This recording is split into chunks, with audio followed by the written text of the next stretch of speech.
चलिए आज की रीडिंग हम एक क्विक सी रीडिंग करने वाले हैं, ये देखने के लिए कि इस समय आपको क्या जानने की आवश्यकता है। Okay,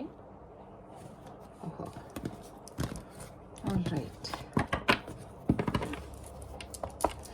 Archangel Michael, my dear spirits and guides, please give me clear guided messages for my viewers. मेरे viewers को इस समय क्या मैसेज जानने की ज़रूरत है। सबसे पहला जो मैसेज आ रहा है वो आपके लिए आ रहा है पेशेंस एंड प्लानिंग। नंबर 7 का कार्ड है। बैलेंस की भी बात कर रहा है। यदि आप इन दो पिलर्स को देखें तो कहीं ना कहीं एक बैलेंस की बात भी कर रहा है।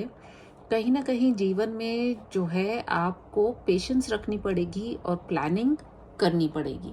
पेशेंस के साथ में प्लानिंग भी करनी पड़ेगी। तो अलग अलग तरीके से जिसकी जो सिचुएशन हो उसके हिसाब से आप इसको देख सकते हैं। 7 नंबर वैसे तो लकी नंबर होता है, लेकिन केतु का भी नंबर होता है। इसलिए जब बैलेंस की बात इसमें आ रही है तो ये भी कहा जा रहा है कि केवल दिल से ही नहीं सोच करके दिमाग को भी इस्तेमाल करना पड़ेगा आपको, या करना चाहिए।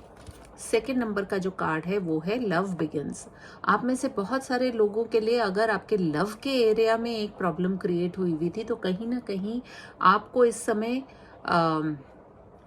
आपके प्यार में एक नई शुरुआत हो सकती है। कहीं ना कहीं अब तक जो चीज़ें रुकी हुई थी, अटकी हुई थी, या इक्वल गिव एंड टेक नहीं हो रहा था, तो एक होता है ना यूनियन की बात होती है। जैसे कि ये दोनों ट्रीज आपको जो दिखाई दे रहे हैं दूर दूर हैं, लेकिन हैं तो उसी नदी के किनारे पर। और कहीं ना कहीं इमोशंस की बात हो रही है। आप में से बहुत से लोगों को हो सकता है इस समय थोड़े से रेनबोज भी दिखाई दे रहे हों, किसी भी फॉर्म में हो सकते हैं वो रेनबोज। तीसरा कार्ड एक और लेंगे and it is emotional loss. आप में से बहुत से लोगों को इस समय ऐसा भी हो सकता है कि कुछ ना कुछ इमोशनल लॉस का भी अनुभव करना पड़े। वो हो सकता है क्योंकि आपकी जो एनर्जीज हों आपके आसपास ऐसी भी हो सकती हैं जिनकी वजह से आपको लगे कि मेरा इतना कुछ करने के बाद भी कुछ चीज़ें नहीं हो रही। तो जिस तरह की सिचुएशन हो, जिसके भी साथ में रेजोनेट करे, वो ये देख सकते हैं। नंबर 4 का कार्ड आया है अथॉरिटी का।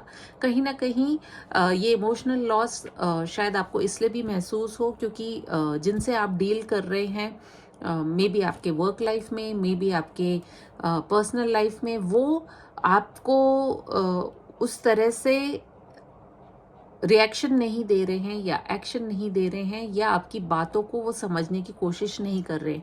ये जो स्टांस अगर किसी व्यक्ति की होती है तो देखिए वो सिर्फ अपनी ही बात कहना चाहता है, वो रिसेप्टिव नहीं है, जिसके चलते आपको हो सकता है कहीं ना कहीं इमोशनल लॉस का अनुभव करना पड़े।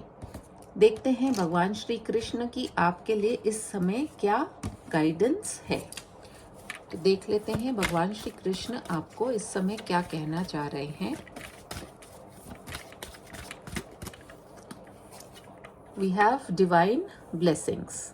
चाहे कुछ भी हो लाइफ में, आपको ये देख करके चलना है, मान करके चलना है कि आपके ऊपर डिवाइन ब्लेसिंग्स हैं और कहीं ना कहीं उनका जो आशीर्वाद बना हुआ है, तो आपकी जो भी इच्छाएं हैं वो ज़रूर से पूरी होंगी।